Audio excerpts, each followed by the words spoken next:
Bon, on va démarrer donc la 9e Assemblée générale de l'Alliance nationale de la recherche pour l'environnement à l'envie. Donc bonjour à tous et bonjour à tous. Enfin, c'est le mot qui me vient, enfin vous êtes là, enfin on fait l'Assemblée parce qu'on a eu quand même des difficultés depuis les 2-3 dernières années. Donc en tant que co-délégués généraux de l'Alliance à l'envie, donc Pascal Garcia et moi-même avons le plaisir de vous accueillir. Et peut-être pour notre dernière assemblée, on verra bien. Après une actualité sanitaire qui nous a conduit lors des 2 dernières AG à l'organisation d'une manifestation dans un format distanciel, nous sommes heureux enfin de pouvoir vous accueillir et vous rencontrer physiquement.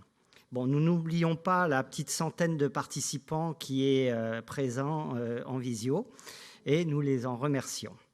Alors, quel programme avons-nous prévu pour cette AG 2023, Pascal ? Bon, bonjour à tous et à toutes. Donc, comme vous le disiez, Sylvain, cette Assemblée générale a lieu dans un contexte de modification de l'organisation de la recherche en France. Et du coup, on a souhaité mettre en évidence les activités de l'Alliance au cours de cette journée. Et donc, on va alterner entre des présentations sous forme de table ronde et des interventions sous forme de chat. On vous donnera après le lien et de questions de la salle. Donc, nous aimerions que les débats soient le plus fournis possible, justement, pour pouvoir nous projeter dans l'avenir. Donc, la première table ronde de cette journée va témoigner de l'ancrage de l'Alliance dans le paysage de la recherche depuis 2010. Et on va porter un focus sur le dernier contrat, donc le bilan du plan d'action 2017-2022. La seconde table ronde va accueillir le président de l'Alliance, François Houllier, et les vice-présidents de l'Alliance en charge des différentes missions. Ces vice-présidents et le président étant eux-mêmes des présidents d'organismes ou représentants de France Universités. Et ils vont intervenir justement sur l'évolution de l'organisation de la recherche française. Et enfin, cet après-midi, notre troisième temps fort portera sur le thème de la co-construction de la transversalité entre les ministères et également avec les parties prenantes et les partenaires. Et puis évidemment, François Houllier, le président de l'Alliance, conclura la journée. Alors, je vous rappelle qu'un chat est proposé et pour intervenir pour les gens qui sont en distanciel, pour réagir en direct, vous devez surtout vous inscrire au préalable sur le site qui apparaît peut-être quelque part, non, qui n'est pas indiqué. C'est livee.com. Chat à l'envie. Voilà. Je te laisse la parole. Merci. De toute façon, toutes les infos sont sur le site à l'envie. N'hésitez pas à aller voir le site. Donc, pour l'animation de cette Assemblée générale, il y aura un fil rouge des 3 sessions qui sera assuré par Madame Stéphanie Lux, qui dirige le cabinet Chance Conseil. Donc, après différentes fonctions en cabinet ministériel, Stéphanie Lux a été directrice de la communication à l'INSERM, puis à l'IFREMER. Elle a rejoint Nicolas Hulot puis Ségolène Royal pour la préparation notamment de la COP21 et des ODD. Elle connaît donc bien le monde de la recherche et elle connaît bien aussi à l'envie puisque c'est elle qui nous avait aidé à co-animer la dernière Assemblée générale. Et nous la remercions donc pour son travail et la préparation des tables rondes. Donc pour débuter, nous passons immédiatement la parole à François Houllier, président d'À l'envie, et Pascal et moi, on aura le mauvais rôle de faire tenir le timing durant la journée. Et excusez-nous à l'avance.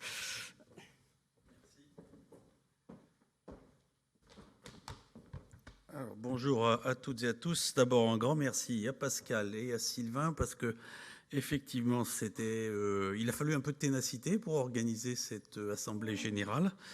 Et puis merci par avance à Stéphanie qui finalement nous a déjà accompagnés dans ce genre d'exercice à plusieurs reprises. Et je pense que c'est important pour créer un bon fil rouge. Alors cette assemblée générale, elle était prévue de longue date et elle a été régulièrement reportée. Alors elle était prévue de longue date parce qu'en gros, il est bien inscrit dans le temps que tous les ans, on fait une assemblée générale pour faire le point sur le bon fonctionnement de cette alliance qui a été créée il y a maintenant 13 ans.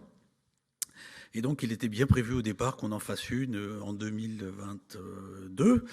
Et puis, elle a été reportée à plusieurs reprises. Dans un premier temps, parce qu'il y avait la mise en place des programmes et équipements prioritaires de recherche et que ces nouveaux instruments financiers, ces instruments de programmation, ces instruments de pilotage étaient suffisamment potentiellement structurants pour interférer avec le fonctionnement des groupes de travail d'Alenvie, qu'ils soient des groupes sur des enjeux transversaux, qu'ils soient des groupes disciplinaires.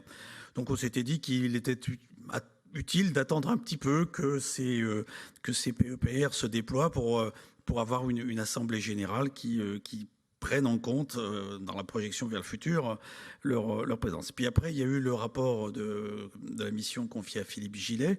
Et puis, on s'est dit que ce serait bien d'attendre d'avoir la fin du rapport de cette mission. Puis après, elle a proposé cette mission, la création d'agences de programme.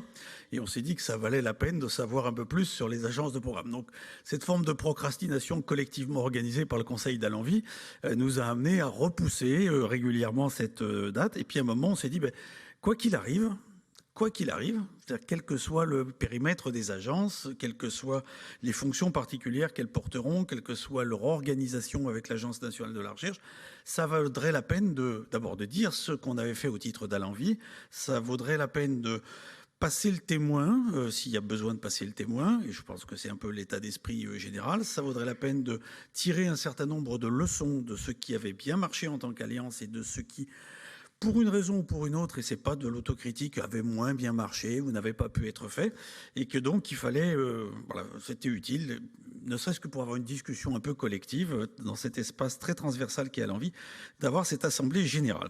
Donc voilà un peu la raison pour laquelle nous avons mis un peu plus d'1 an pour organiser cette assemblée générale et pour laquelle nous avons d'une certaine manière fait souffrir Pascal et Sylvain parce que régulièrement ils remettaient ce sujet à l'agenda dans les réunions du CPS, du comité de pilotage stratégique de l'Alliance ou en conseil d'Alenvie et puis on hésitait et on procrastinait. Voilà pour les éléments un peu généraux sur la raison pour laquelle cette Assemblée générale se tient finalement 1 an plus tard.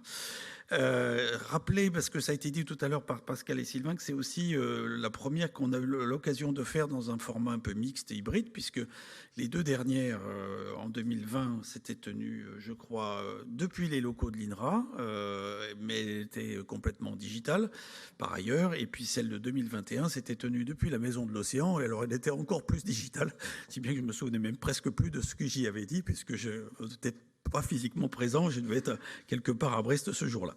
Donc c'est quand même par ailleurs une AG donc un peu particulière puisqu'on a l'occasion à la fois de discuter dans la salle et puis de discuter à distance avec celles et ceux qui ne sont pas là.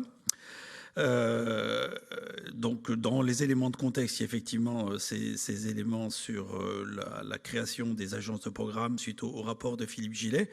Et puis des annonces qui n'ont pas encore été formellement faites, même si tel ou tel président d'organisme a eu l'occasion de s'exprimer pour dire voilà ce que sera peut-être l'agence dont mon établissement pourrait avoir la charge. Mais ces annonces ne sont pas encore formellement arrivées, si bien qu'aujourd'hui, on va être entre nous. Le ministère de l'Enseignement supérieur et de la Recherche n'est pas présent, l'Agence nationale de recherche non plus. Donc ça a fourni l'occasion d'une discussion à la fois très ouverte et en même temps pas très informé par ce qui sera exactement annoncé demain, même si on peut le deviner. Comme ça a été indiqué, il y a finalement 3 temps qui ont été prévus au titre des 3 tables rondes. Il y a un premier temps qui est un temps, et c'est normal pour toute assemblée générale, qui est un temps plutôt de bilan, de retour sur ce qui s'est fait. Bon, on va plutôt regarder ce qui s'est fait dans les 3, 4, 5 dernières années, mais je pense que ça peut aussi valoir la peine d'un moment ou un autre d'avoir en tête la trajectoire des 10, 13 dernières années, puisque Alenvie a 13 ans. Donc des éléments de bilan, pas dans une logique, je crois, de critique, autocritique ou autre, mais dans une logique que j'exprimais tout à l'heure, c'est qu'est-ce qui marche bien et qu'il ne faudrait pas perdre, qu'est-ce qui marche éventuellement un peu moins bien et qu'il faudrait pouvoir améliorer et vraiment rester dans cet état d'esprit-là. Il y aura un deuxième temps qui sera plutôt la deuxième table ronde, une analyse du contexte finalement et de la manière dont les uns et les autres on le perçoit. Et puis le troisième temps sera plutôt dans une logique à la fois d'anticipation et de co-construction, dans une logique de passage de témoins. Et moi, je voudrais, alors là, c'est plutôt à titre personnel que je l'indique, mais dire qu'il y a peut-être deux choses d'emblée qui me paraissent importantes quand on va se projeter vers le futur.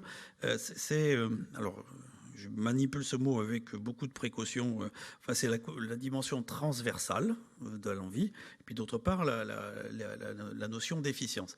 La transversalité, parce que, quoi qu'il arrive, probablement, il y aura plusieurs agences de programme qui traiteront du domaine de l'environnement au sens large.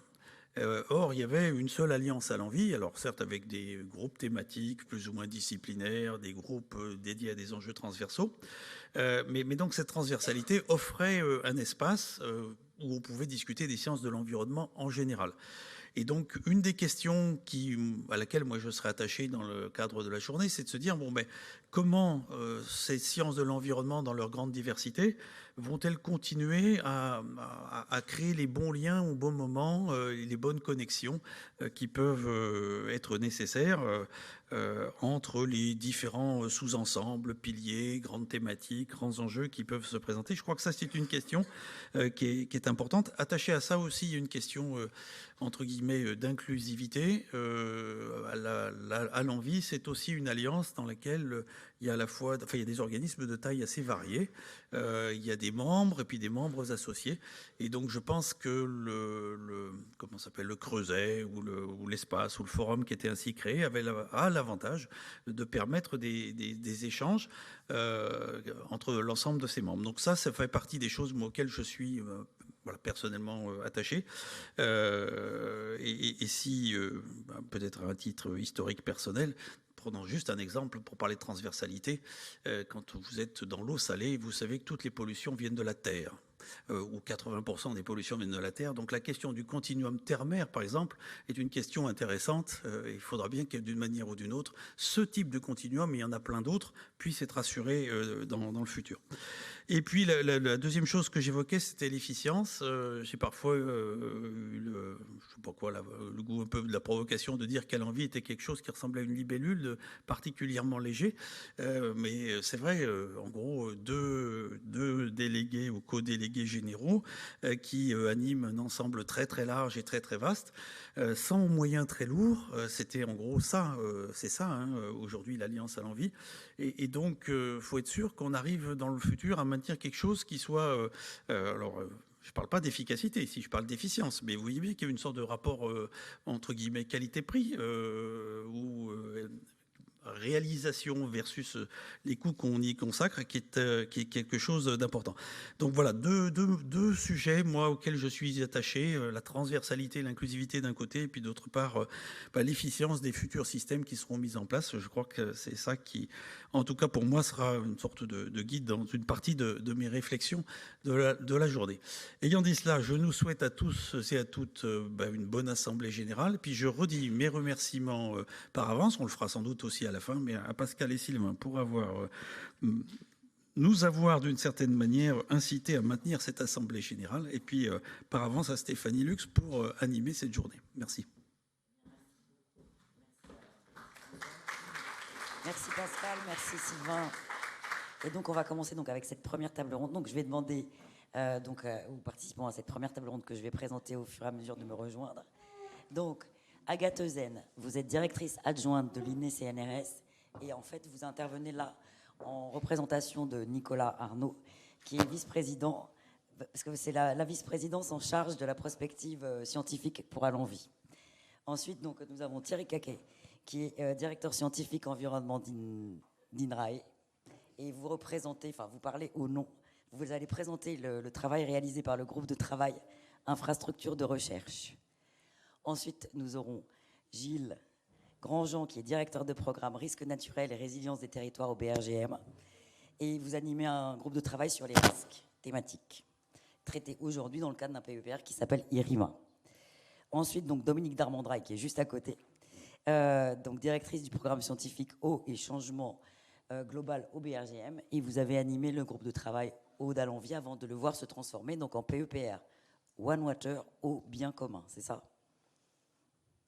Voilà. Et enfin, donc, Éric Panté, qui est donc chercheur au CNRS, et vous allez témoigner un petit peu de ce qui se passe avec le Belmont Forum. Alors, donc, comme l'ont dit à la fois les délégués généraux de l'Alliance et le président, une assemblée générale, c'est chaque année l'occasion de faire le bilan de ce qu'on a fait et d'adopter donc un programme de travail pour ce qui va venir. Celle-ci est un petit peu particulière, c'est-à-dire qu'on va bien procéder au bilan, et je vais vous interroger chacun sur la question du bilan, mais je vais vous demander aussi de garder une idée forte pour le passage des témoins aux futures agences de programme, c'est-à-dire qu'est-ce que le retour d'expérience, qu'est-ce qu'il faut garder d'Allenvie, qu'est-ce qui a bien fonctionné pour que ça puisse perdurer et être repris par les agences de programme. Donc je laisse la parole à Agathe Eusen. Donc la science de la durabilité est une science encore jeune. Comment Allenvie a contribué à son existence? Enfin, Allenvie y a-t-il contribué d'ailleurs? Alors, bonjour à tous. Alors, la science de la durabilité est à la fois jeune, mais en même temps, à l'échelle internationale, ça fait très longtemps qu'on en parle et qu'on en fait. Peut-être qu'en France, on a pas mal de monsieur et madame Jourdain qui en font sans le savoir, mais il y a un certain nombre d'actions qui ont été engagées, et notamment grâce à l'impulsion d'Allenvie à plusieurs niveaux. Pour revenir un petit peu sur l'historique finalement de la science de la durabilité, qui a été portée par des programmes à l'échelle internationale et qui a été relayé déjà depuis plus de 20 ans et qui a été relayé à l'échelle nationale, notamment via Future Earth, qui a favorisé cette transmission en intégrant les concepts globaux que sont finalement la transversalité, la co-construction, l'interdisciplinarité, qui sont finalement les mots-clés dont on peut voir après comment Allenvie se l'a approprié dans le cadre d'un certain nombre d'actions. Un certain nombre de programmes ont été déployés à l'échelle internationale et puis ont été repris et déployés à l'échelle nationale, alors notamment avec l'IRD qui a été assez moteur, notamment via les LMI, puis le CNRS et les autres organismes, pour répondre justement à cette nouvelle approche dans la façon de produire de la science, en mobilisant une diversité de disciplines, une diversité de compétences, en s'inscrivant dans une co-construction, en impliquant les parties prenantes, pour aller finalement du concept jusqu'à l'action, de la connaissance co-construite entre le savoir mesuré, les savoirs perçus et l'expertise empirique portée par un certain nombre d'acteurs, allant jusqu'à trouver des réponses pour répondre à l'ensemble des enjeux environnementaux et de société actuels et à venir au niveau des territoires. Effectivement, Allenvie a été particulièrement moteur pour mettre à l'agenda, finalement. Là, on est dans le passage de témoins, c'est ça? Alors, même un petit peu avant le passage de témoins, dans le sens où Allenvie a favorisé l'appropriation par l'ensemble des communautés de cette nouvelle terminologie pour produire une recherche plus intégrée, plus systémique, et cela notamment en travaillant avec l'ANR. Donc il y a eu un énorme travail qui a été réalisé par l'ensemble des organismes membres d'Allenvie pour produire ensemble une note de concept. Et cette note de concept a été défendue, discutée auprès de l'ANR. Et c'est finalement grâce à ce travail collectif particulièrement important que dans l'APG, une mention d'appel sciences de la durabilité a été mentionnée, et cela déjà depuis 3 ans. Et on voit bien que si effectivement ça prend du temps parce que c'est s'inscrire dans une nouvelle démarche, malgré tout il y a eu un certain nombre de réponses et du coup des projets financés. Il y en a eu une douzaine en 2022, il y en a eu 8 en 2023, et c'est vraiment quelque chose sur lequel il faut insister. Et les organismes s'étaient aussi engagés à soutenir la communauté pour s'approprier ce genre d'approche et de démarche. Et notamment à travers des rencontres qui ont été organisées l'an dernier à Marseille avec l'IRD, Future Earth, SAMU et le CNRS. Il y a une nouvelle version qui a été faite en 2023, vraiment pour montrer finalement comment toutes ces dynamiques ont ont un sens pour des recherches spécifiques et disciplinaires et comment elles s'inscrivent pour répondre à des problématiques et des enjeux partagés. Et donc là, on s'inscrit vraiment dans cette continuité, mais qui nécessite un travail et une appropriation de cette forme de recherche un peu nouvelle, peut-être déstabilisante dans certains cas, parce que on mobilise à la fois le monde académique et le monde non académique pour répondre à des enjeux partagés. Donc il s'agit vraiment de poursuivre les efforts. Et alors, si pour passer à ces recommandations, ou en tout cas à cette réflexion sur finalement, est-ce que la science de la durabilité, c'est pas un moyen de conserver cette forme de transversalité qui a été portée par Alenvie et qui est essentielle pour répondre aux enjeux actuels et futurs, associant les enjeux environnementaux et les enjeux de société. Il s'agit d'aller au-delà des spécificités des organismes disciplinaires, comme a pu le faire Alenvie, pour faire émerger l'interdisciplinarité et co-construire non seulement au sein même du monde académique dans l'interdisciplinarité, à construire, parce que là encore, il y a eu énormément de progrès qui ont été faits, et les groupes de travail transversaux au sein de l'Alliance, je pense, ont joué un rôle non négligeable. En revanche, c'est jamais acquis. Et donc, c'est nécessaire de poursuivre les efforts en intégrant une dimension non académique avec les parties prenantes qui sont les acteurs mêmes des territoires en capacité à s'approprier des connaissances et à transformer pour répondre aux différents enjeux. Et qui ne posent pas forcément les questions dans les termes dans lesquels les scientifiques les posent. Et donc de la nécessité d'écouter et d'intégrer finalement dans les deux sens, les attentes que l'autre peut avoir et dans la représentation que l'autre a de l'autre, pour être en capacité à avoir les bonnes questions, parce que ce n'est pas le scientifique qui dit « moi je sais ce dont vous avez besoin ». Ok, peut-être que d'un point de vue académique, on peut avoir un avis. En revanche, ce n'est pas tout à fait la même posture que peuvent avoir les acteurs. Et donc, voilà, il faut par rapport à cet enjeu partagé, trouver ce moyen, finalement, de faire avancer les connaissances fondamentales, et puis en même temps de voir comment on peut traduire et co-construire en apportant des réponses, des solutions. Problème solution, que s'il n'y a pas une bonne solution, ça serait.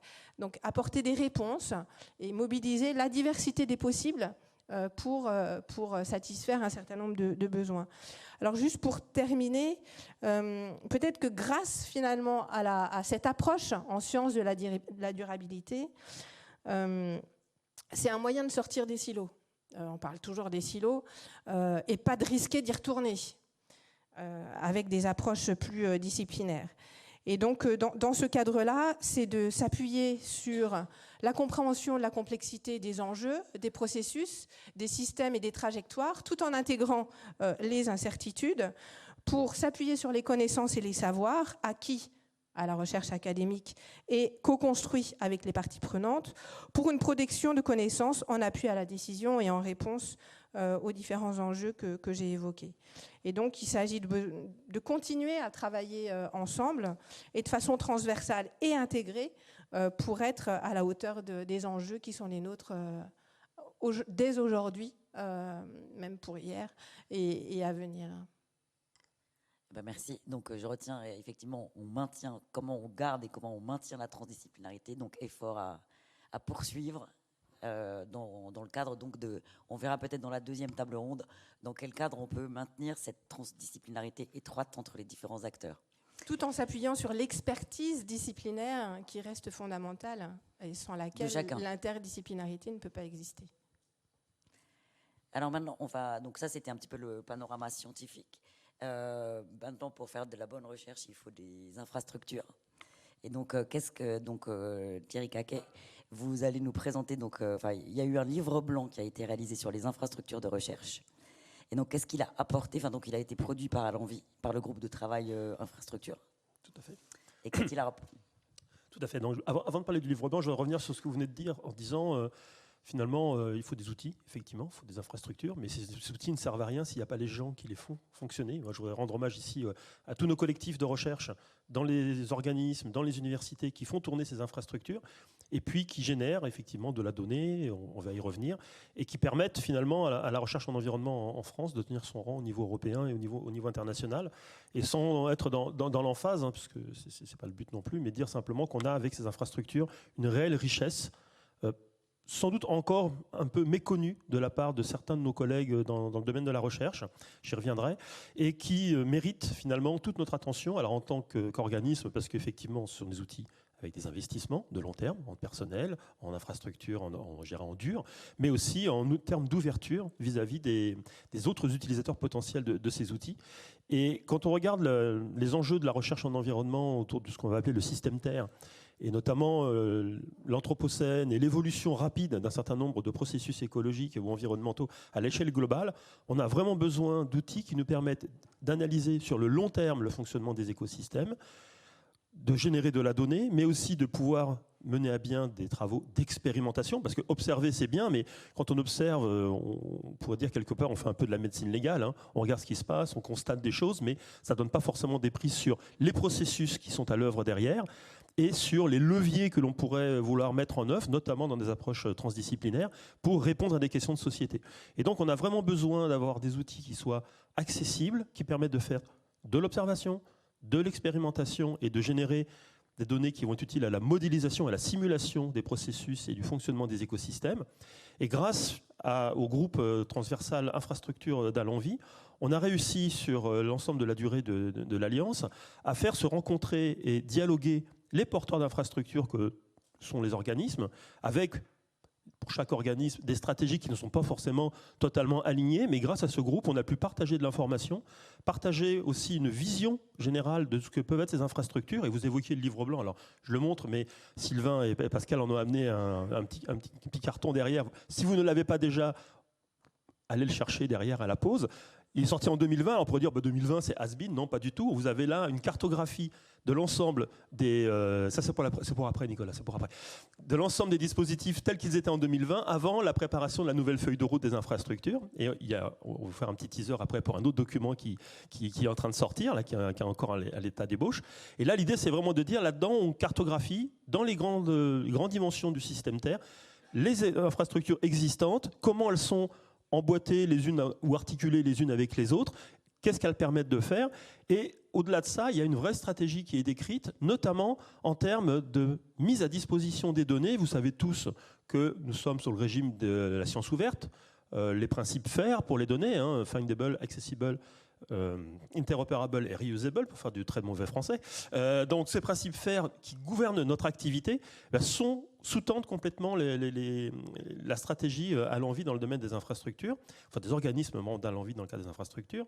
Et c'est aussi l'occasion de dire que ces infrastructures ne servent pas uniquement à l'acquisition de connaissances, elles sont là aussi pour produire de l'innovation, pour essayer d'attirer finalement des partenaires du secteur privé. Et il y a beaucoup d'infrastructures qui travaillent avec le secteur privé pour améliorer, par exemple, quel capteur, ce genre de choses.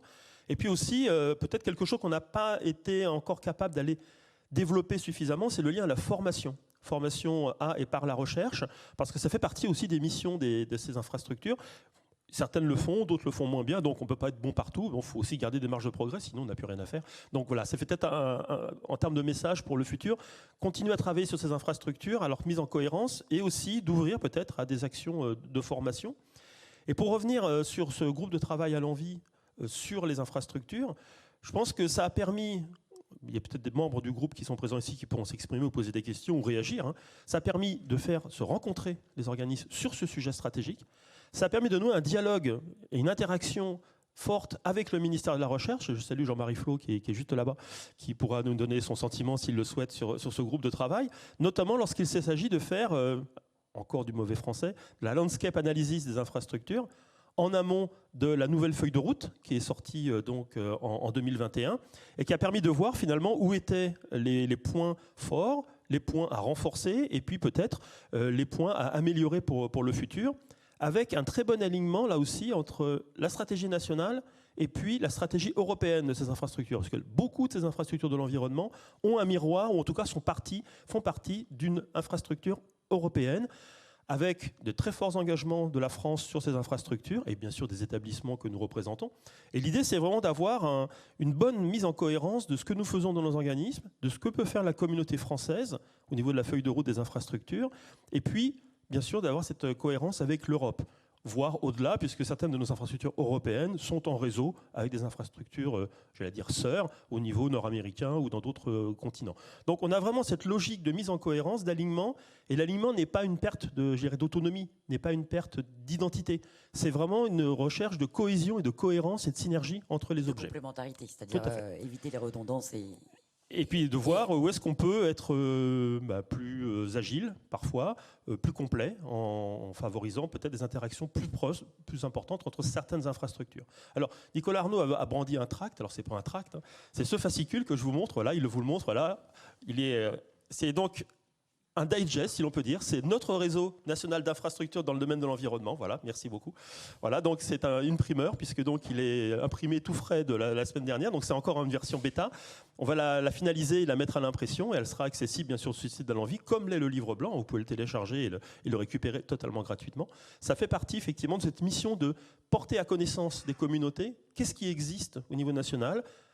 Finalement, quels sont les domaines d'application et comment on peut approcher ces outils que certains, je le disais en introduction, ignorent encore un petit peu en se disant « mais non, ça c'est pas pour moi, c'est trop compliqué, l'accès, je ne sais pas comment ça marche ». Donc on a aussi cette mission au niveau de ce groupe Alenvie de porter à connaissance et de faciliter l'accès. Alors pour la suite, pour le futur, en tout cas je vais parler peut-être avec mon expérience de membre du CPS d'Alenvie et puis de représentant d'INRAE, je pense qu'on a absolument besoin d'avoir un espace de dialogue, de concertation autour de ces objets que sont les infrastructures de l'environnement. Pourquoi ? Parce que finalement, elles sont très nombreuses. Je ne les ai pas recomptées, mais c'est 20, 25. En face, on a des collègues qui nous disent, mais nous, dans tel domaine de la science peut-être plus fondamentale, on a une énorme infra ou deux énormes infra. Vous, c'est un paysage complètement, j'allais dire, morcelé, balkanisé. En fait, c'est parce que ça reflète la diversité des objets qu'on étudie, la diversité des moyens de les aborder, et donc on a vraiment besoin de montrer cette cohérence au-delà de chaque entité, c'est de se dire tout ça, ça fait partie d'un ensemble cohérent qui est animé, qui est mis en mouvement par un ensemble d'organismes et qui sont capables de se parler et de partager une même stratégie, une même vision. C'est pour ça qu'on a besoin d'espaces de dialogue et de concertation sur ces objets.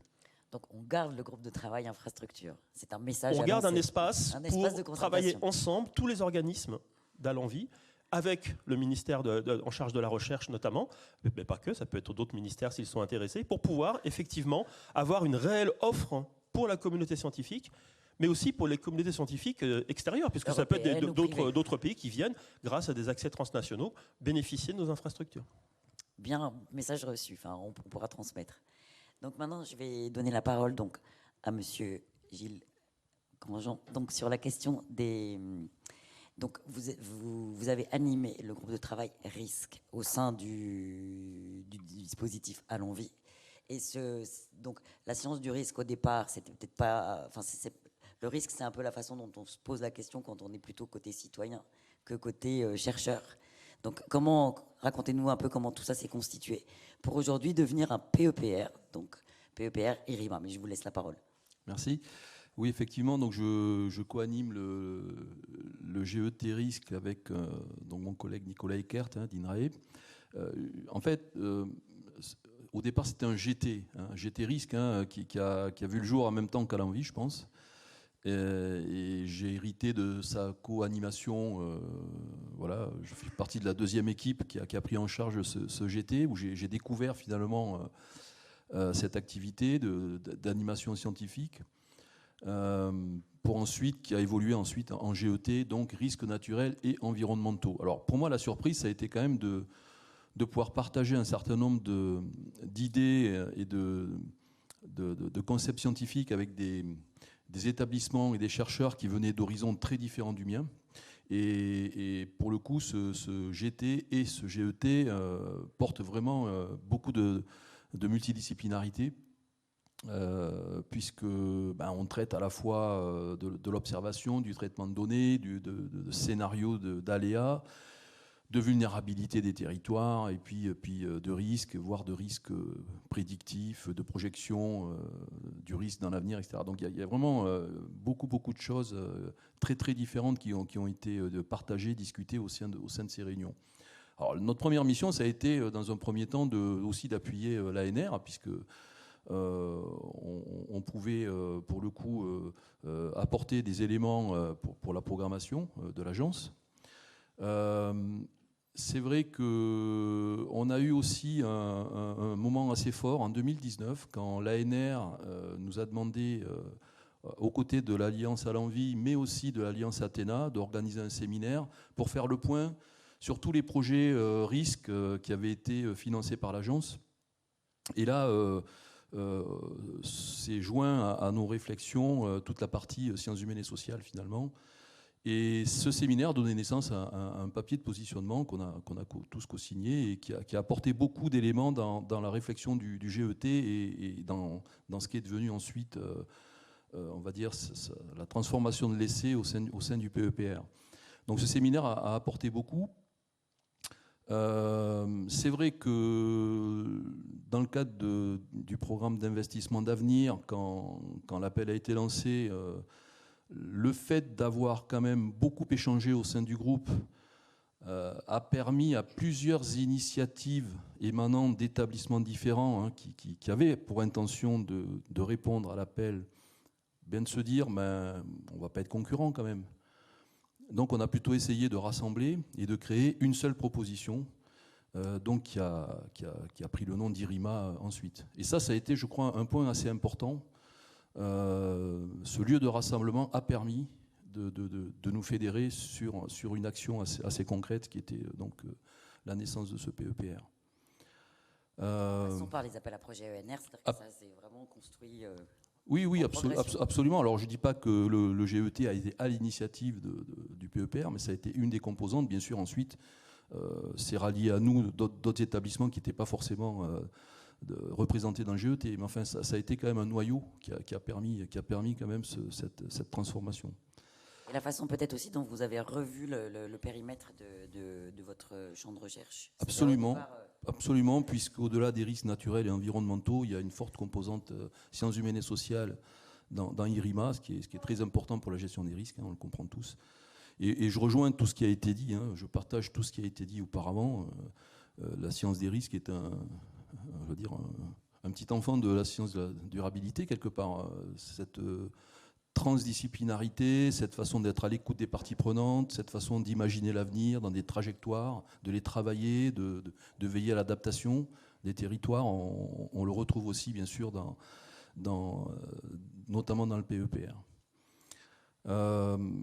La dernière initiative qui a été prise, mais Eric en parlera plus longuement, ça a été le fait de pouvoir proposer dans le cadre du Belmont Forum un appel à projet donc, qui reprend un petit peu les termes d'IRIMA, mais qui se positionne beaucoup plus vers les pays du Sud, alors qu'IRIMA est beaucoup plus franco-centré, on va dire. Et donc, on va dire européenne-centré peut-être. Oui, européen, oui, on peut élargir à l'Europe, bien sûr.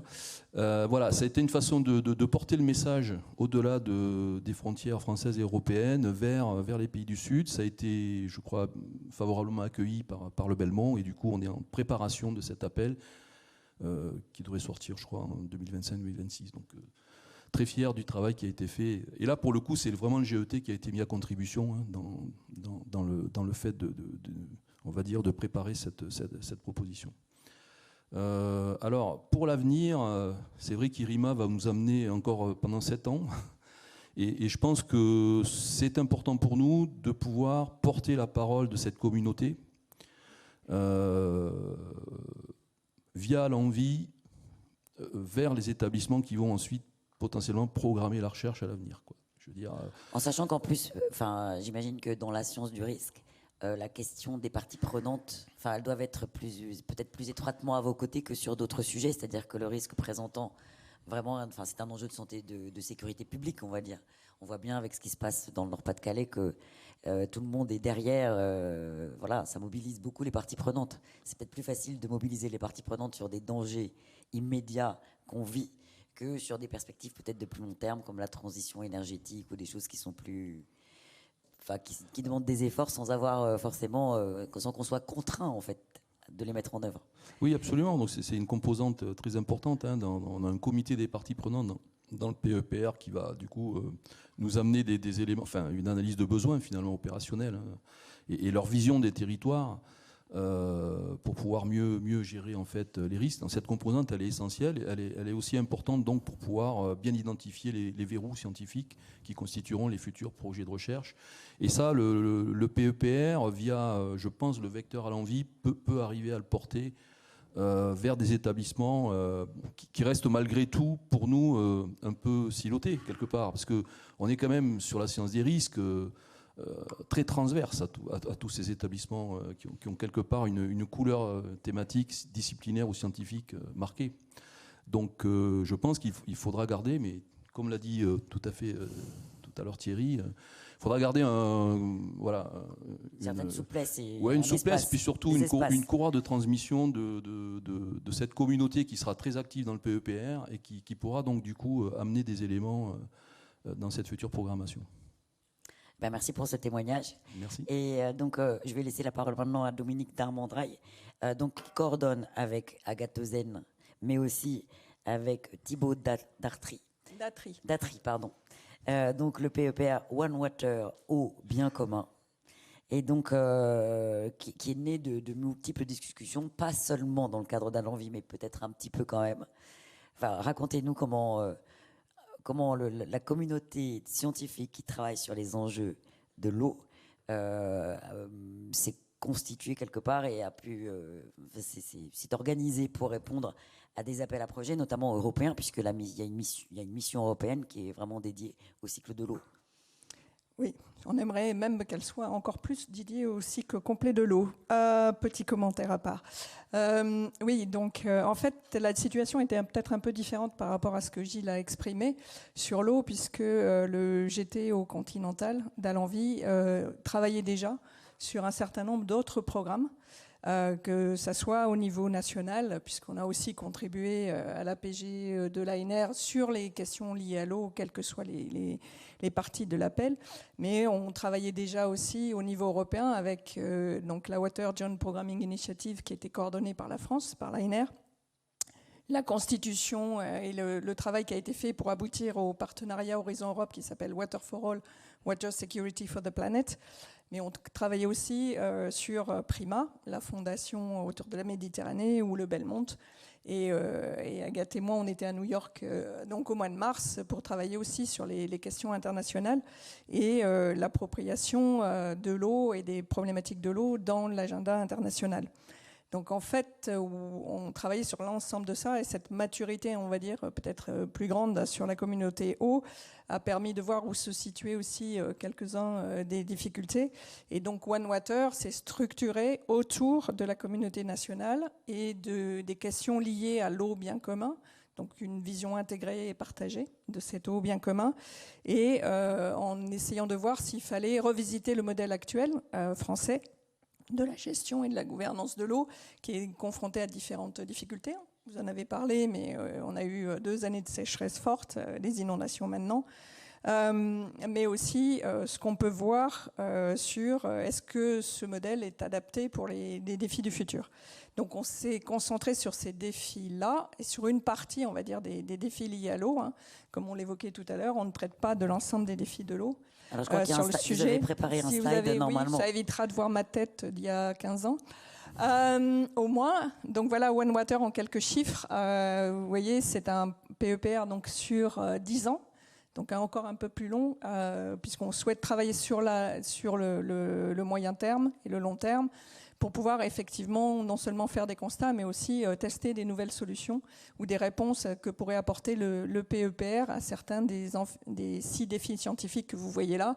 Donc l'anticipation, l'empreinte, l'eau sentinelle de la qualité des sociétés et de l'environnement, l'adaptation et la résilience, ça fait écho à ce que vous venez de dire. Comment faire une transition donc socio-écologique, et puis le partage des données, puisque toute décision est liée à ce partage, et Thierry l'évoquait aussi quant aux infrastructures. Donc ce PEPR donc, de 10 ans est là pour essayer effectivement d'innover sur une gestion, on a bien choisi les termes, viable, équitable et durable de l'eau. Et donc on est centré sur les défis liés à l'Hexagone et au territoire d'outre-mer, dont on a peu parlé pour le moment, qui est un des points aussi importants pour nous. Et on veut ça en complémentarité et en cohérence avec ce qui se passe au niveau européen et international. Donc j'ai évoqué le partenariat Horizon Europe Water for All. Il y a des actions communes qui vont être faites pour essayer de faire effectivement un effet levier vis-à-vis de l'Europe.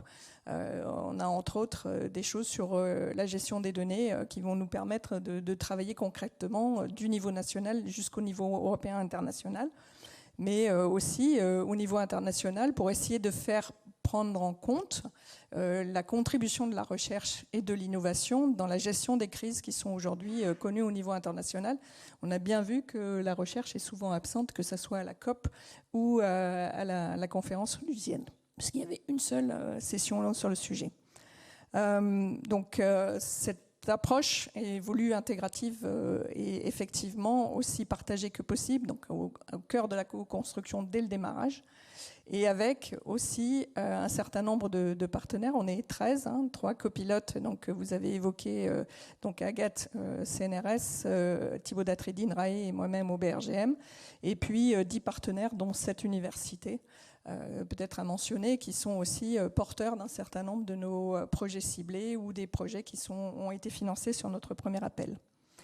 Maintenant, pour conclure rapidement, ce qu'on évoquait aussi un petit peu, on a une petite inquiétude, on va dire, sur la prise en compte de cette notion One Water ou bien commun et sa vision assez transverse, donc partagée, et tout ce qu'on voit aujourd'hui, on va dire, en termes de politique thématique, puisqu'on parle de eau et agriculture, on parle de eau et énergie, eau et biodiversité, eau et climat, mais l'eau est vitale à tous. Et aujourd'hui, on en a vu un certain nombre de limites. Et donc, à partir du moment où on travaille sur des limites, combien on peut effectivement essayer de voir comment cette ressource, ce bien commun, indispensable à tous, va être intégré dans les futures agences de programme qui ont été évoquées et comment elles vont prendre en compte ce défi de la transversalité.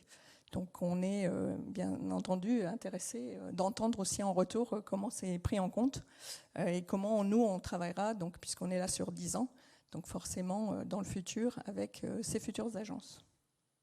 Eh bien, merci.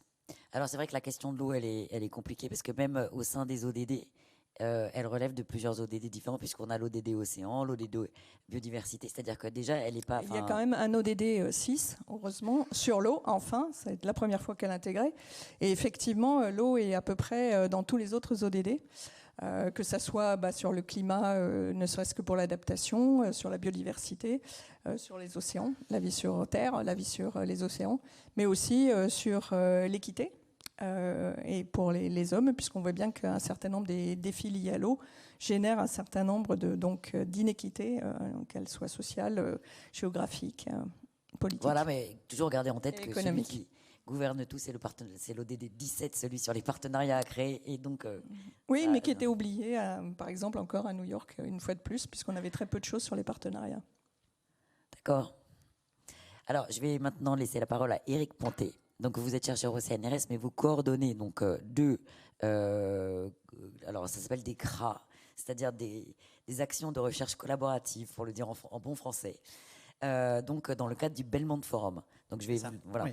Donc, comment est-ce que Alenvie a pu contribuer à l'émergence de ces fameux CRA et quel message vous avez pour qu'on continue? Oui, alors pour répondre à cette question, en fait, je vais reprendre juste en 2 mots ce qu'est le Belmont et comment cela fonctionne. Alors le Belmont, en fait, c'est un partenariat d'agences de financement comme l'ANR, la NSF, de consortiums scientifiques comme l'Alenvie et de consortiums régionaux de moyens comme l'IAI, l'agence Interamérique. Et la mission du Belmont, c'est d'essayer de mieux comprendre et d'atténuer les effets du changement climatique sur les socio-écosystèmes. Alors, comme vous l'avez dit, le Belmont fonctionne par montage d'ARC ou CRA, qui veut dire Action de recherche collaborative. Et donc, ça correspond à un appel à projet, quoi. Dans ARC, on a donc action. L'idée, c'est d'agir avec les porteurs d'enjeux et les scientifiques. Et on a collaboratif. Donc, l'idée, c'est de vraiment avoir une synergie entre le travail de ces différents acteurs. Et donc, le Belmont travaille avec ce qu'ils appellent la règle des trois dans le montage de ces arcs. C'est-à-dire que pour monter une action, voilà, collaborative. Exactement, pour monter une action et pour qu'un des chercheurs, des porteurs d'enjeux puissent répondre à l'appel à projet, il faut répondre à la règle des trois, qui est d'avoir 3 pays participatifs, 3 agences de financement et 3 types d'acteurs qui sont des chercheurs en sciences dures, en sciences humaines et sociales et des porteurs d'enjeux. On voit donc que, en fait, la transdisciplinarité et l'action internationale est vraiment au cœur, en fait, de l'action du Belmont Forum. Parce qu'en matière d'environnement, on ne l'a pas forcément rappelé, mais l'environnement, la planète est une. C'est-à-dire que l'eau, c'est pas, on n'est pas propriétaire. Enfin, l'eau, elle est, l'océan, il bouge. Enfin, tout est voilà, mouvant. c'est un bien commun. Il y a une unité. Oui. C'est-à-dire, il y a une unité du vivant qui fait qu'agir au plan international est absolument indispensable. Et c'est là où ça marche bien avec la recherche, en fait. Exactement. Alors, comment maintenant les GT d'Alenvie viennent alimenter ce montage, en fait, d'arc? Eh bien, en proposant un squelette. Vraiment, dans la genèse des projets, le GT nous fait des propositions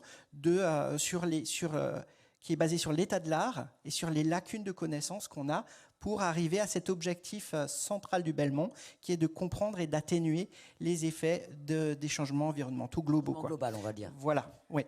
Et un collègue taïwanais dans le montage du CRA, justement sur les risques, me disait quand l'Alenvie présente une idée d'arc aux membres du Belmont, il faut séduire, il faut montrer que en fait, l'idée est au cœur de la problématique de la gestion des risques, par exemple. Et dans ce travail de séduction, le GT d'Alenvie est mon Cyrano. Voilà. Alors, plus qu'un squelette, le GT d'Alenvie nous donne aussi un fil rouge et nous accompagne dans le montage de ces arcs, parce que c'est un processus qui dure parfois plus d'1 an. Donc il y a beaucoup de travail, de concertation avec les différentes agences de financement, les conseils scientifiques, à une échelle internationale. Et donc dans le plan d'action 2017-2022 de l'Alenvie, on a monté 3 arcs, un sur les sols, un sur les océans, et qui est vraiment dans ses toutes premières étapes de montage, et un sur les risques. Donc, en fait, le CRA sur les sols a été lancé en 2020. C'est donc un arc qui a pour but de travailler sur la durabilité des sols et de l'eau associée. Donc il y a vraiment une rencontre entre 2 communautés. Voilà, exactement. Et c'est une action qui va bientôt se terminer. Les projets ont été financés et ils sont normalement dans leur dernière année de travail. Là. Donc il y a eu 6 projets financés. Et je tiens à souligner que sur les 6 projets à l'échelle internationale, on a quand même 5 projets avec des partenaires français et 4 projets qui sont dirigés par des porteurs français. Et ces projets comprennent des porteurs d'enjeux, des chercheurs académiques, et on a vraiment des acteurs publics et privés. Donc l'idée, c'est pas simplement de comprendre, mais d'atténuer et de vraiment avoir une action concrète sur le changement, les effets du changement. C'est vraiment la science au service de la société. Voilà, exactement. On est dans voilà. Donc un CRA sol, un CRA risque, donc qui est à l'origine le travail de synthèse qui a été fait au sein du GT Risque, et donc ce CRA a été présenté, cette idée en fait a été présentée au Belmont l'été dernier lors de la plénière du Belmont à Panama. Et il y a 10 agences de financement qui nous suivent, voilà, et qui sont maintenant partie intégrante du montage de cette action.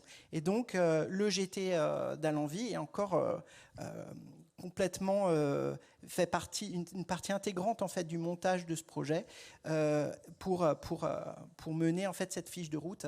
Et donc, quand vous créez donc les actions de recherche collaborative, elles sont financées, donc elles sont cofinancées par toutes ces agences.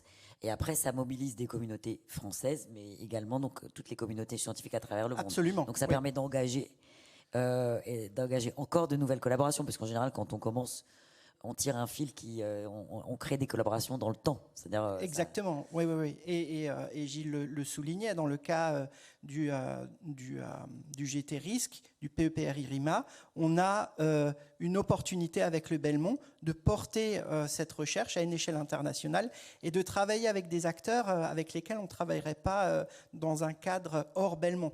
Donc ça nous... Oui, parce que l'IRD, par exemple, donc, on verra dans la table ronde suivante, l'IRD qui pose quand même qui porte un peu cet enjeu de coopération avec les recherches au sud est attaché à ça, mais c'est pas si simple, c'est-à-dire qu'il faut les aider, quoi. Exactement.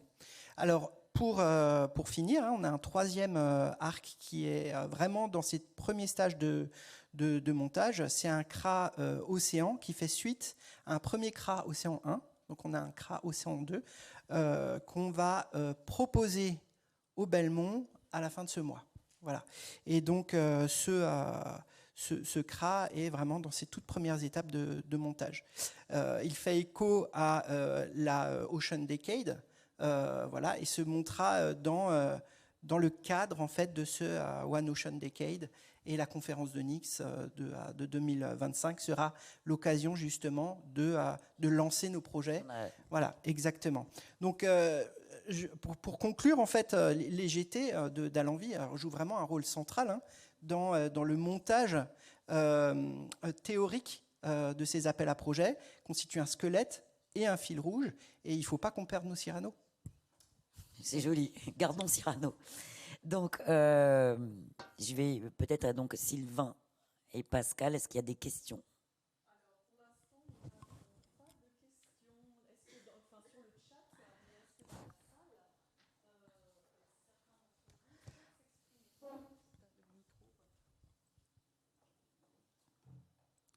salle, Moi, j'ai pas de questions, mais juste une petite remarque pour la communauté. On voit à travers tous ces exemples, parce que souvent les groupes d'Allenvie travaillent, nous envoient des copies, etc. Et souvent ils nous disent « Ah, mais ça n'a servi à rien, on n'a pas de retour. » Voilà. Notamment, c'était pour les programmations ANR, où c'est vrai, chacun demandait son axe. Bon, l'ANR n'a pas inscrit des axes pour chaque groupe, mais on voit bien à travers tous ces exemples que finalement, peu ou prou, à l'arrivée, ça donne quand même des choses et que le travail des groupes est loin d'être inutile. Et alors peut-être que c'est aussi notre faute de ne pas assez communiquer, de retourner vers les animateurs de groupe, mais voilà, j'insiste sur le fait que tous les travaux qui sont faits par ces groupes et ces animations des communautés sont utiles et produisent leurs fruits. Oui, alors.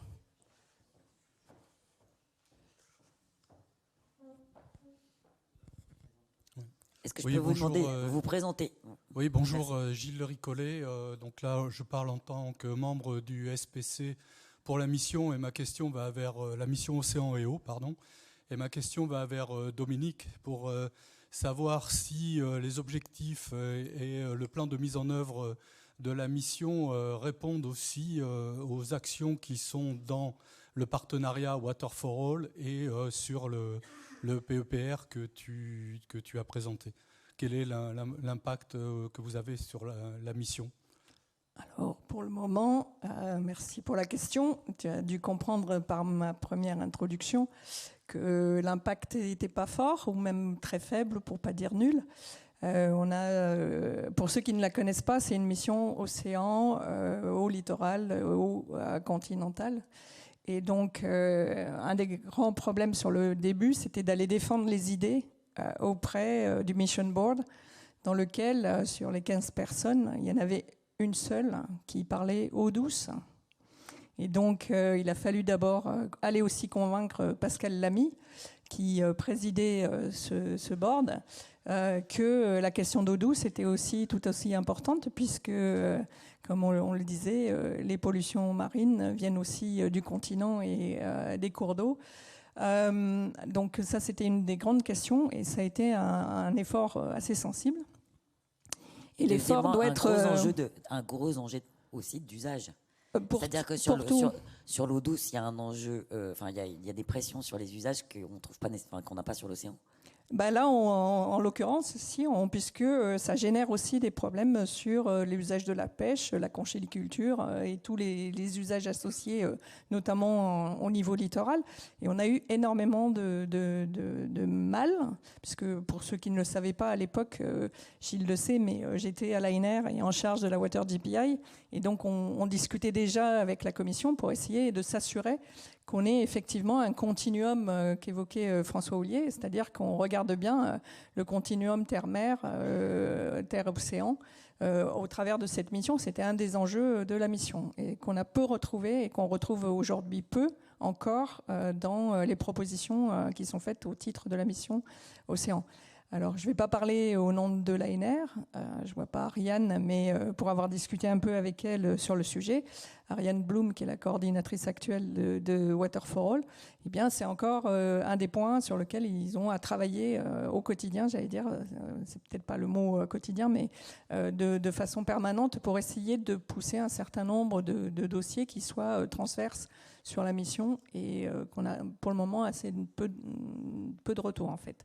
Enfin, si on a le soutien de ton organisme, ça sera sans doute plus fort, mais on essaye de pousser effectivement pour qu'il y ait ce continuum qu'on ne trouve pas aujourd'hui, encore. Et ça se voit dans les projets qui sont financés, dans les appels qui sont proposés. On a énormément de mal à retrouver cette relation. Et donc la transversalité qu'il faut avec. Alors, puisque vous parlez des missions européennes, donc je vais juste rappeler que et poser peut-être une question, enfin, vous posez une question, je ne sais pas qui y répondra. C'est vrai que sur les 5 missions, puisque donc le programme européen s'est doté de 5 missions, il y en a quand même 4 qui relèvent du champ d'Alain Vie, puisqu'on a, enfin non, peut-être 3. Il y a Océan, il y a, enfin non. Sol. Océan et eau. Océan et eau. On va l'appeler hydrosphère. Moi, je l'avais appelée hydrosphère, puisqu'elle s'appelait Starfish à l'origine. Donc, ouais. Donc Starfish, enfin, eau, une sur les sols, une sur les villes durables. Oui. Climat. Et climat. Et donc, cancer. Le dernier, qui a aussi une partie sur l'origine des cancers et les cancers d'origine environnementale. Donc, globalement, il y en a quand même 4 qui sont vraiment au centre de vos, enfin, au cœur de la mission d'Alain Vie. Et donc, est-ce que comment Alain Vie, ou alors je ne sais pas si c'est vers les délégués généraux, vers le président, vers les chercheurs, je ne sais pas vers qui me tourner pour répondre à cette question, mais est-ce que vous pensez que la communauté scientifique française s'organise bien pour répondre, parce que là ça fait quand même pas mal de financements qui sont dégagés, pas mal d'appels à projets. Donc est-ce qu'on est organisé et est-ce qu'on est en nombre suffisant pour répondre à tous ces enjeux? Je vais apporter peut-être un témoignage sur la mission Sol, qui est celle que je suis du plus près. En fait, j'allais dire qu'on a presque un problème de riche en ce moment, c'est-à-dire qu'il n'y a jamais eu autant d'argent dans la programmation européenne sur ces sujets. Et le facteur limitant actuellement, c'est la capacité de nos collègues à répondre à tous ces appels. Et pour ce qui est de... Donc, c'est pas... J'allais dire tant mieux, enfin, on y arrive, mais en tout cas, bon, c'est une situation qu'on constate. Et par rapport à votre question sur l'organisation de la communauté, finalement, comment on interagit avec la mission Sol, on a eu la chance d'avoir donc un financement européen pour un grand programme qui est l'European Joint Programme on Soils, le JP Sol, donc 80 millions d'euros, dont 40 millions d'euros par la Commission, qui embarque 23 pays, et donc qui est coordonné, alors il se trouve que c'est coordonné par INRAE, mais nos collègues d'Alain Vie sont aussi dans beaucoup de projets qui ont été financés par l'école externe de cette JP. Et là, on a vraiment, je dirais, une interface directe avec le Mission Board et avec les scientifiques qui conseillent la mission. qui permet de voir, de se projeter dans le futur, justement, des futurs appels sur les sols. Donc on a une très bonne articulation. Et puis on a pu aussi identifier des scientifiques qui sont dans les panels d'experts. Alors c'est pas forcément à l'envie en tant que tel qu'il a fait, mais on avait un groupe solde à l'envie.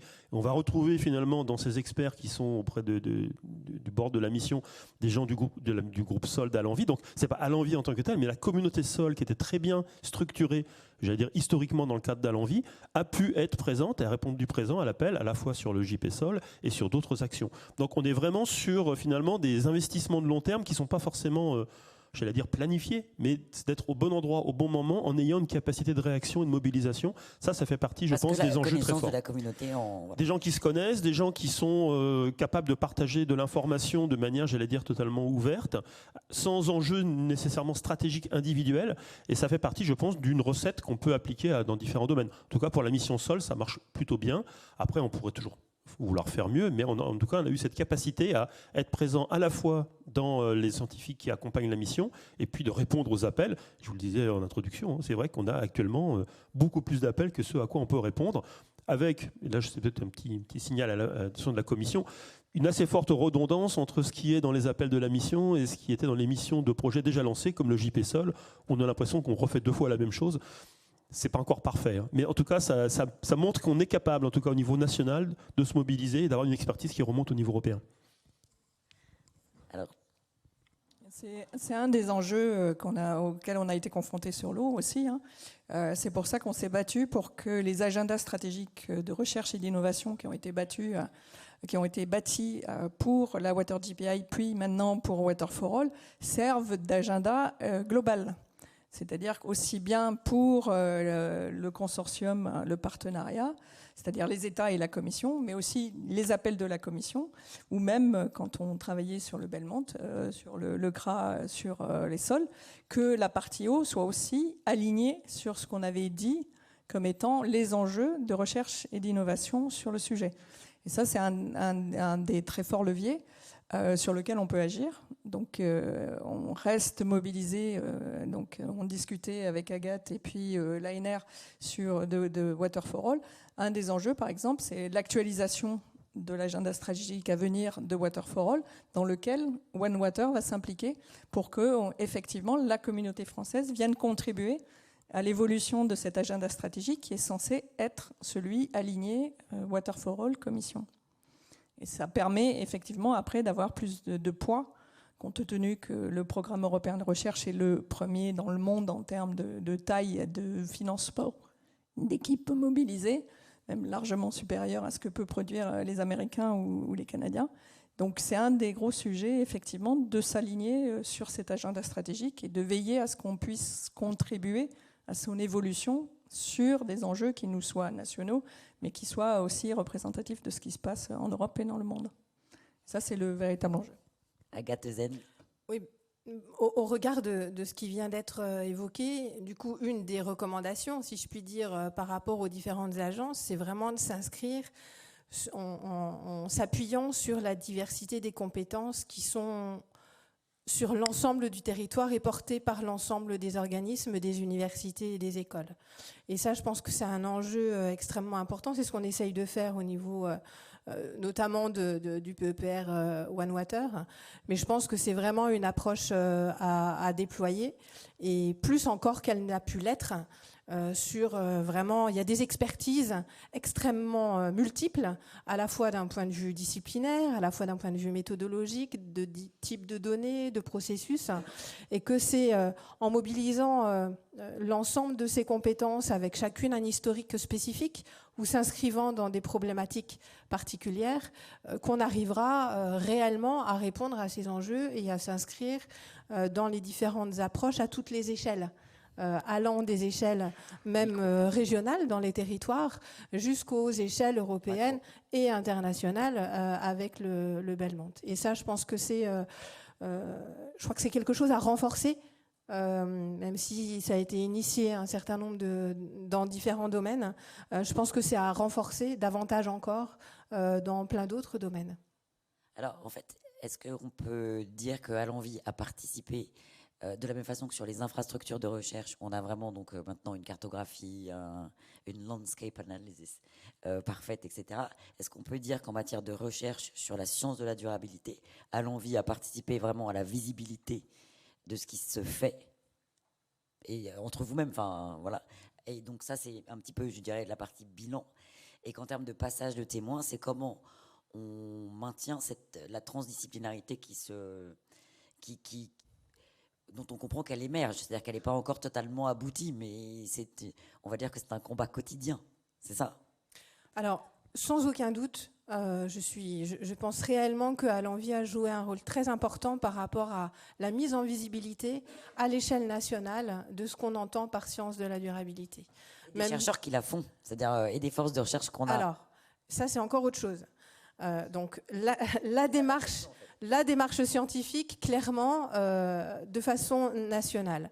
Elle a été portée par les organismes, chacun comme ils ont pu, pour défendre cette approche-là, et en les inscrivant sur des thématiques transversales. C'est-à-dire que c'est valable, ce type d'approche, pour n'importe quelle problématique, finalement, notamment relative aux enjeux environnementaux dans toute leur diversité et des enjeux de société. C'est une démarche de recherche qui est complémentaire avec des recherches qui sont purement disciplinaires, dont on a besoin et qui sont absolument essentielles à financer et à valoriser en les associant pour construire cette compréhension et cette inscription dans une approche plus systémique, plus intégrée, qui là répond en s'appuyant sur les parties prenantes, donc qui intègre cette nouvelle dimension, mais qui assure ce continuum absolument important dans ce dialogue finalement de la science et de la société, ou de la science en société,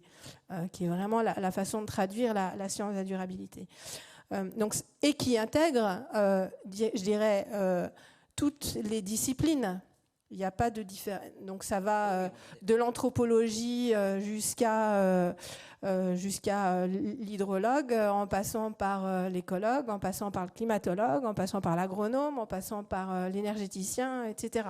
Et qu'on n'est pas du tout dans une rupture ou dans une différenciation de catégories de disciplines. On s'inscrit dans une continuité autour d'un objet. Et ça, je pense qu'effectivement, Allons-y a joué un rôle important pour favoriser cette transversalité. En revanche, on voit bien que c'est encore fragile.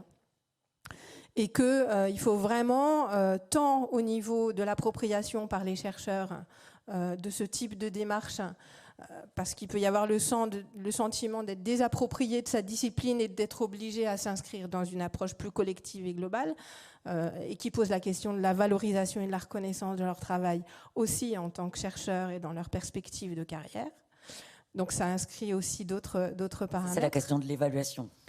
Voilà, qui peut se poser. Et puis de temporalité, parce que ça prend du temps d'être à l'écoute de l'autre, et donc il faut accepter de faire cet investissement aussi, ce qui n'est pas forcément si simple. Donc voilà, donc il y a ces différents paramètres. Et donc je pense que les agences doivent jouer un rôle extrêmement important pour faire perdurer cette approche transversale, et avec le risque de s'inscrire simplement autour d'un objet. Or, c'est des objets qui sont transversaux et qui permettent de répondre à des changements globaux. Donc, ça veut dire vraiment être dans ce processus d'interconnexion, d'écoute, d'interconnaissance à toutes les échelles, à la fois spatiale et temporelle, parce qu'on s'inscrit aussi dans des temporalités anciennes, et jusqu'à de la prospective, qui est une dimension d'Allons-y particulièrement importante. Je ne sais pas si on aura l'occasion d'en parler, mais c'était aussi un GT qui a joué un rôle, il me semble, assez important et remarquable sur un certain nombre de domaines. Et donc tout cela s'inscrit finalement dans cette démarche-là, à poursuivre, à consolider, et pas tout seul.